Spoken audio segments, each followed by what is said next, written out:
Inilah deretan truk tronton yang membawa ratusan bal pakaian bekas yang menjadi barang bukti tindak pidana pencucian uang atau TPPU dan tindak pidana impor perdagangan pakaian bekas impor ilegal atau thrifting dari Korea Selatan. Kasus ini berhasil dibongkar Satuan Tugas Penegakan Hukum Direktorat Tindak Pidana Ekonomi Khusus Dittipideksus Bareskrim Polri. Dari kasus ini, Dittipideksus Bareskrim Polri meringkus 2 orang penyelundup berinisial ZT dan SB. Ironisnya, kedua tersangka sudah melakukan penyelundupan pakaian bekas dari Korea Selatan sejak tahun 2021 setelah menjalin kerjasama dengan 2 orang WNA Korea Selatan berinisial KDS dan KIM. Sebelum mengungkap kasus ini, tim Satgas terlebih dulu melakukan pemetaan jaringan internasional penyelundupan pakaian bekas selama kurang lebih 2 bulan. Kegiatan impor ilegal barang bekas ini terbagi dalam sejumlah kelompok, mulai dari kelompok penjual di luar negeri atau supplier, kelompok transporter, kelompok penyedia jasa pembayaran, kelompok penampung atau penyimpan barang, serta kelompok pengedar atau penjual ke beberapa pasar modern, retail, toko, hingga online. Dari Korea Selatan, barang terlebih dulu dikirim ke Malaysia dengan tujuan akhir di Bali, yaitu gudang milik tersangka ZT dan SB yang berlokasi di Kabupaten Tabanan, Bali. Keuntungan penjualan barang ilegal kemudian dibelanjakan aset berupa tanah, bangunan, mobil, hingga memperbesar usaha transportasi bus antar kota, antar provinsi, dan toko pakaian milik kedua tersangka. Para tersangka menyamarkan beberapa transaksi menggunakan rekening atas nama orang lain, sehingga keuntungan dari penjualan barang ilegal sulit terdeteksi dan seolah-olah berasal dari hasil usaha bus dan toko. Modus operandi yang dilakukan para pelaku dengan menyamarkan asal-usul uang yang berasal dari tindak pidana dilakukan agar terlihat legal.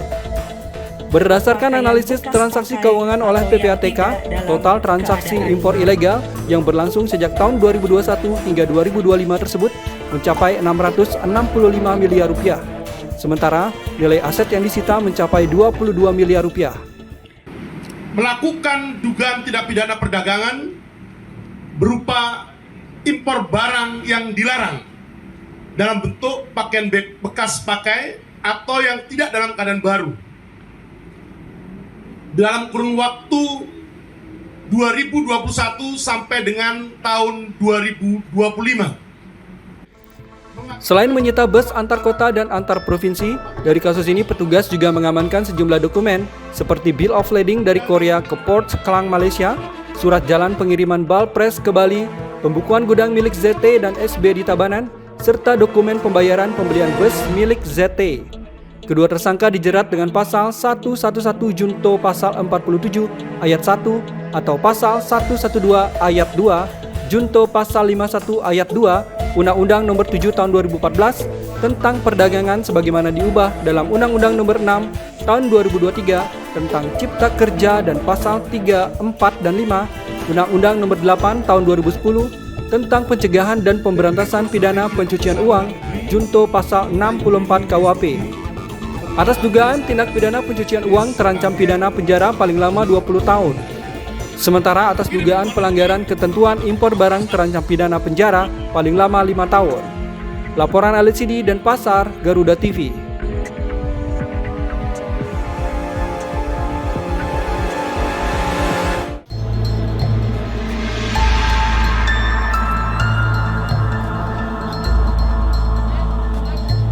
Tim SAR gabungan secara dramatis berhasil menyelamatkan seorang siswi sekolah menengah pertama dari dasar jurang di jembatan Tukat Ngongkong, Banjar Angan 3, Petang, Badung, Bali. Sulitnya medan membuat tim SAR gabungan harus menggunakan peralatan khusus serta menurunkan seorang rescue dengan keahlian khusus. Dengan menggunakan teknik lowering, rescue tersebut berupaya menjangkau lokasi korban yang berada di jurang dengan kedalaman sekitar 70 meter. Proses evakuasi korban berlangsung dramatis. Selain terkendala medan yang sangat curam, seorang rescue tersebut juga harus bertarung menghadapi cuaca dingin dan derasnya arus sungai. Setelah berhasil menjangkau korban, proses menaikkan remaja itu dilakukan dengan sistem tandem menggunakan peralatan mountaineering. Setelah berjibaku hampir 1 jam, pelajar berusia 13 tahun tersebut berhasil dievakuasi dalam kondisi sadar. Meski demikian, korban terlihat lemas dan mengalami luka lecet pada kelopak mata kanan, pipi kanan, dan paha bagian kiri. Operasi SAR terhadap seorang warga berusia 13 tahun yang ditemukan di bawah jembatan sedalam kurang lebih 70 meter dengan menggunakan seorang resport untuk turun ke bawah, sistem tandem untuk menuju ke atas mengevakuasi korban hingga dapat terevakuasi dengan selamat. Setelah mendapat pertolongan pertama dari tim medis yang berjaga di lokasi, korban kemudian dibawa menuju Puskesmas Petang dengan menggunakan ambulans untuk mendapatkan perawatan medis lebih lanjut. Laporan Alit Sidi Badung, Garuda TV.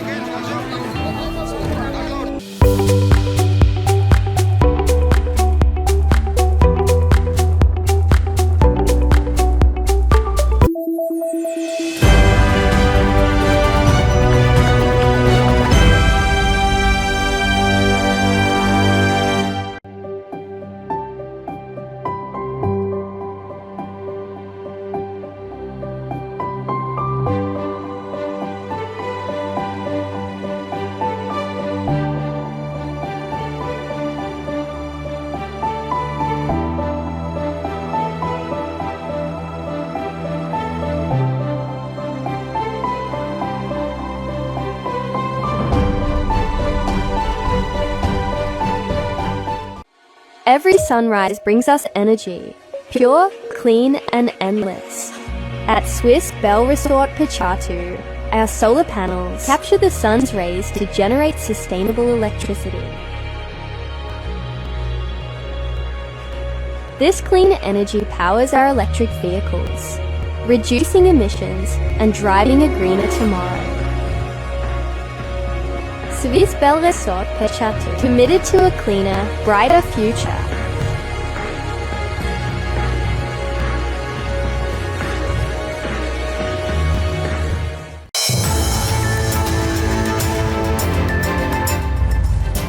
Update kasus jam isu terhangat langsung dari lapangan adalah bagaimana keuangan negara makin transparan, makin akuntabel, makin efisien, faktual, padat dan akurat.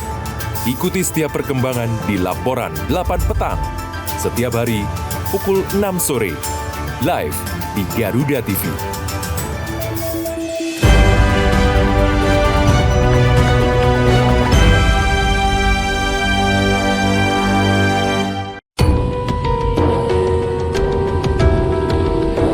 Perjuangan panjang Siti Sapura alias Ipung mempertahankan tanah warisan keluarganya di kawasan Pulau Serangan, Kota Denpasar, Bali akhirnya membuahkan hasil. Berdasarkan putusan Mahkamah Agung dalam tingkat kasasi yang diputus per 16 Oktober 2025, Ipung dinyatakan memenangkan perkara sejak tingkat pertama. Hal tersebut bahkan sudah diumumkan melalui website Mahkamah Agung Republik Indonesia. Pasca putusan tersebut, Ipung selaku kuasa hukum dan ahli waris dari Sarah dan Daeng Abdul Qadir yang memenangkan perkara ini siap menempuh langkah hukum selanjutnya. Pihaknya segera mengajukan permohonan penetapan pelaksanaan eksekusi kepada Pengadilan Negeri Denpasar untuk mengambil alih hak atas objek sengketa demi kepastian dan penegakan hukum. Meskipun para pihak yang dikalahkan melakukan upaya hukum yaitu peninjauan kembali, hal tersebut tidak bisa menghalangi pelaksanaan eksekusi. Aparat penegak hukum juga diharapkan bisa mengamankan isi putusan pengadilan, mulai dari tingkat Pengadilan Negeri Denpasar, Pengadilan Tinggi Denpasar, hingga tingkat kasasi di Mahkamah Agung yang seluruhnya dimenangkan oleh pihak Siti Sapura alias Ipung. Jika dia tidak ada itikat baik atau tidak ada saya katakan kepatuhan secara hukum ya, saya cuma ingin sih mereka ini kan cuma pejabat negara yang saya gugat ya, selain PT BTD seorang perusahaan yang sangat luar biasa yang pemiliknya juga kita tahu siapa, bagian dari salah satu orang yang penguasa di negeri kita, kan mereka tahu hukum ya. Dalam konteks penggunaan lahan sebagai jalan, Ipung sebenarnya terbuka sepanjang dilakukan secara sah. Jika tanahnya memang hendak digunakan untuk kepentingan umum, maka harus diawali dengan pengakuan hak dan pembebasan lahan sesuai putusan pengadilan. Ipung menegaskan tanah tersebut dibeli secara sah oleh ayahnya pada tahun 1957 dengan nilai yang besar pada masanya dan bukan diperoleh secara sepihak atau melalui klaim sepihak sebagaimana yang terjadi kemudian. Ipung juga menyinggung keberadaan sertifikat hak guna bangunan selama 30 tahun di atas tanah miliknya, yang menurutnya menyebabkan kerugian besar karena pihaknya tidak dapat memanfaatkan dan mensertifikatkan tanah tersebut. Laporan Alit Sidi Denpasar, Garuda TV.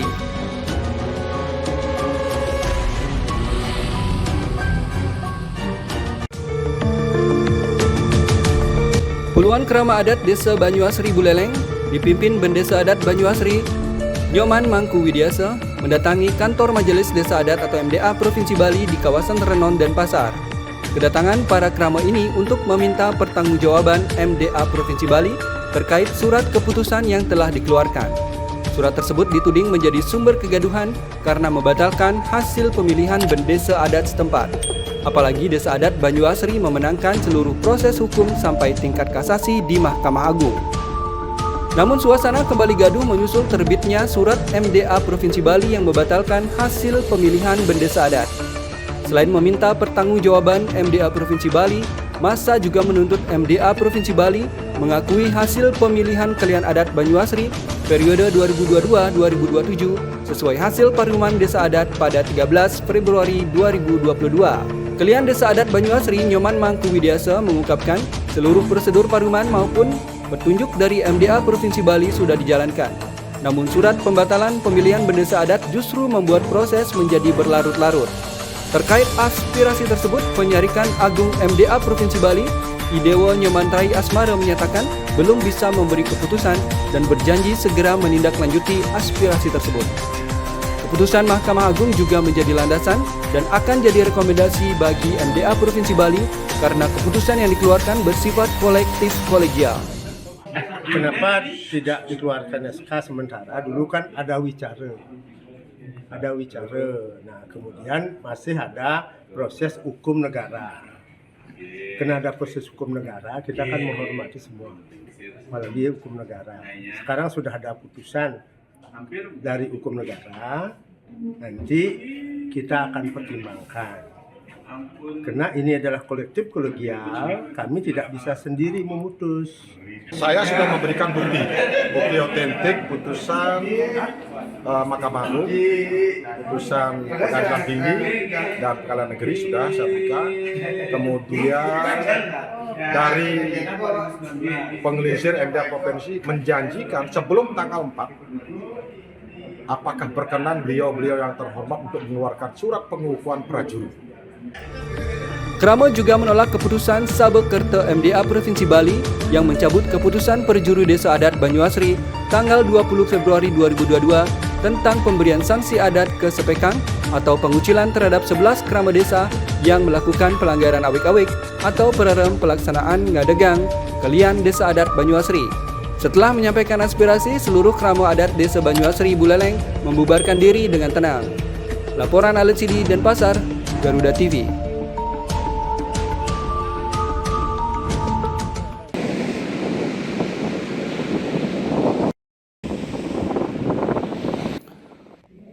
Musim penghujan membawa dampak besar bagi nelayan di pesisir Pantai Kelan, Kabupaten Badung.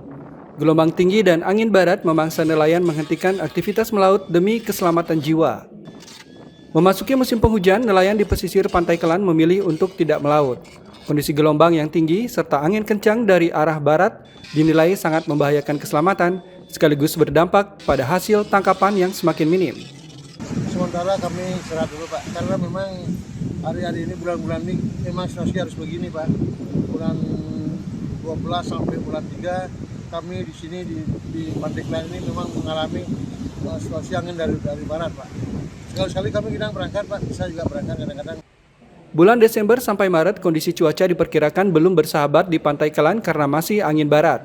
Di tengah ketidakpastian cuaca, nelayan memanfaatkan waktu dengan memperbaiki jaring dan alat pancing. Sebagian lainnya memilih beralih sementara ke usaha kecil untuk tetap menyambung hidup. Minimnya hasil tangkapan membuat sebagian nelayan memilih mencari peruntungan di daerah lain, namun kondisi tersebut tetap tidak menjamin hasil yang maksimal. Sekarang ini istirahat Pak, misalnya cuaca lagi buruk, ini aja sekarang lagi bikin jaring ini, mumpung lagi libur. Jadi ngisi waktunya dengan perbaiki alat-alat tangkap Pak ya? Oke. Ini gimana Pak? Turun berarti pendapatannya Pak ya dengan kondisi ini ya? Kalau sekarang, kalau musim segini nih ya turun Pak. Ya. Tidak ada pendapatan sama sekali. Musim angin barat diperkirakan berlangsung hingga Maret mendatang. Para nelayan berharap cuaca segera membaik agar dapat kembali melaut dan memenuhi kebutuhan keluarga mereka. Laporan Gede Agung, Badung, Garuda TV.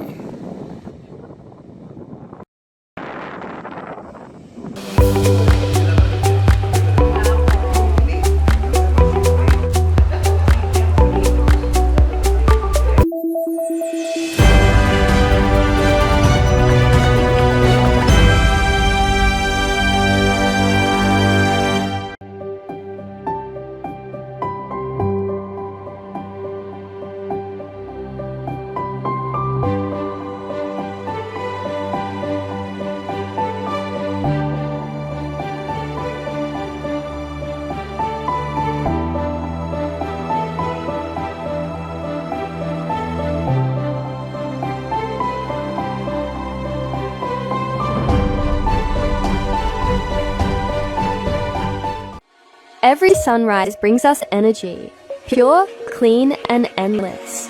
At Swiss Bell Resort Pachatu, our solar panels capture the sun's rays to generate sustainable electricity.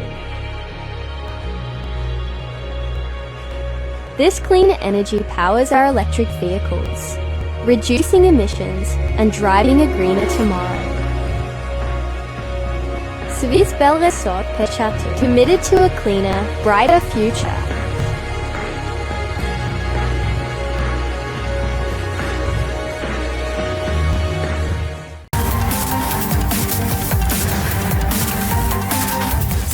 Mengungkap kasus kriminal terkini di seluruh penjuru tanah air.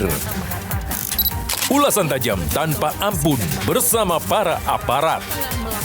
Tak ada tempat untuk lengah. Informasi penting yang membuat Anda lebih waspada. Curi brankas berisi ratusan juta rupiah. Kriminal Plus 62 hanya di Garuda TV.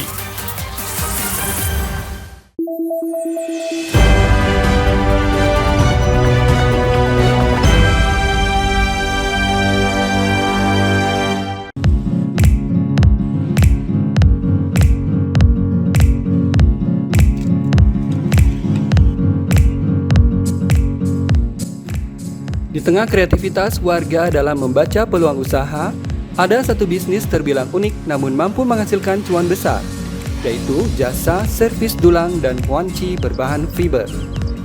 Di Desa Blakiyuh, Badung, seorang warga menggeluti usaha ini dan ramai pesanan terutama menjelang Hari Raya Besar Hindu. Dulang dan wanci merupakan perlengkapan penting bagi umat Hindu. Digunakan untuk tempat sesaji saat upacara adat, di pura maupun perayaan hari besar keagamaan lainnya. Seiring waktu, banyak dulang mengalami pewarnaan pudar, retak atau patah, membuat jasa servis menjadi solusi yang dicari warga.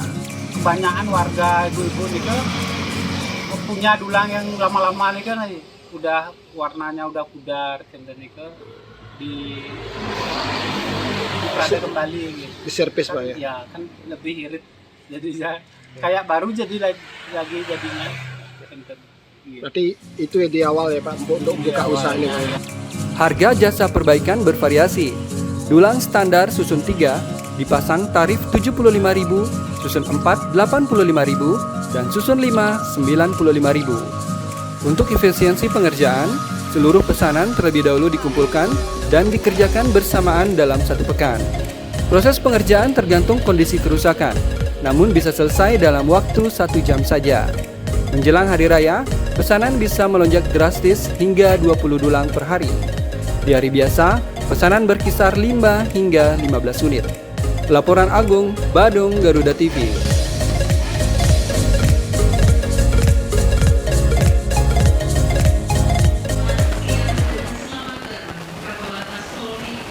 Seperti tahun-tahun sebelumnya, libur panjang Natal dan Tahun Baru di Bali jumlah kunjungan wisatawan domestik maupun mancanegara mengalami kenaikan. Memastikan keamanan dan kenyamanan di jalan raya, khususnya di kawasan-kawasan padat lalu lintas, ratusan kamera pengawas dipasang di berbagai titik di seluruh Bali. Teknologi Smart Road Safety Policing menjadi pusat komando yang akan memantau pergerakan lalu lintas di Pulau Dewata. Keberadaan sistem ini akan memastikan dan menjamin keamanan, keselamatan, ketertiban, dan kelancaran lalu lintas, khususnya saat libur panjang Natal dan Tahun Baru. Teknologi Smart Policing modern menggabungkan kearifan lokal dan kolaborasi masyarakat untuk memastikan wisatawan merasakan pengalaman liburan yang aman, nyaman, dan tertib. Pecalang atau polisi adat serta ojek online akan dilibatkan untuk mempercepat pelaporan dan penanganan di lapangan. Di ruang back office Smart Road Safety Policing dilakukan analisa lalu lintas secara real time sehingga potensi kerawanan dapat diantisipasi lebih cepat. Selain itu, respon kecelakaan dan insiden bisa dipercepat dan koordinasi lintas instansi menjadi lebih terpusat. Pengawasan perilaku berkendara masyarakat dan wisatawan dilakukan berbasis ETLE. Di kota Bali dan sekitarnya itu bisa dikendalikan dengan Command Center Road Safety. Jadi ada 236 CCTV yang terintegrasi untuk bisa mengelola Harkamtibmas, Kamsel Tarantas termasuk informasi kejahatan atau pelanggaran lalu lintas. Road Safety ini tentunya nanti juga akan kita coba kita integrasikan dengan ETLE agar supaya pengguna jalan yang ada di Bali ini sadar, patuh, taat, disiplin lalu lintas, tidak usah harus dipatroli, harus diusah pengamanan lalu lintas, tapi patuh dengan dirinya sendiri karena ETLE sudah ada di mana-mana. Kolaborasi Korlantas melalui teknologi Smart Road Policing yang bersinergi dengan unsur adat, termasuk desa adat dan pecalang, serta ojek online, menegaskan bahwa keselamatan jalan adalah tanggung jawab bersama, bukan hanya Polri. Dengan teknologi baru, kolaborasi adat, komitmen pemerintah daerah, dukungan pecalang dan komunitas ojol, Bali menegaskan kesiapannya menyambut wisatawan domestik dan mancanegara selama Nataru. Laporan Agus Sugiana, Denpasar, Garuda TV. Presentasikan bagaimana kami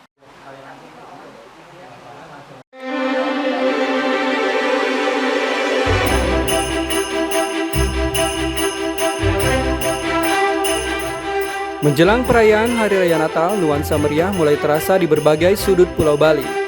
Sejumlah usaha akomodasi pariwisata hingga coffee shop tampak memperindah tempat usahanya dengan dekorasi bernuansa Natal. Tak hanya di kawasan wisata, suasana Natal juga menghiasi pusat-pusat kota, mulai dari penginapan di Ubud Gianyar hingga coffee shop di kota Denpasar, ornamen pohon Natal, lampu hias, dan pernak-pernik khas akhir tahun mulai dipasang sejak awal Desember. Kita karena Natal dan hari-hari yang lain itu sudah menjadi World Celebration Day. Jadi kita ikut celebrate Natal ini. Karena pada musim-musim Natal khususnya dan hari-hari yang lainnya orang bakalan berkunjung ke tempat-tempat khusus untuk celebrate. Semangat Natal juga terasa di sebuah coffee shop di kota Denpasar. Dekorasi Natal menjadi bagian penting dalam menyambut momen spesial bagi umat Kristiani. Karena Natal bagi kami adalah satu peristiwa sejarah yang terbaik bagi umat manusia. Ini mulai kapan Pak? Mulai ditatanya Pak? Ya kita mulai Desember awal sudah kita tata dengan baik. Jadi berapa sudut ini sudah dilakukan seperti itu Pak ya? Ya. Ini akan Pak dekorasi ini bertahan sampai kapan Pak? Sampai Natal atau? Ya sampai jelas sampai akhir Desember ya. Bahkan Januari pertengahan baru biasanya Januari tanggal 7 baru kita turunkan. Kehadiran dekorasi bernuansa Natal ini tak hanya menghadirkan suasana hangat dan penuh kebahagiaan, namun juga menjadi daya tarik tersendiri bagi wisatawan dan pengunjung yang ingin menikmati momen akhir tahun di Bali. Laporan Agung dari Denpasar dan Gianyar, Garuda TV.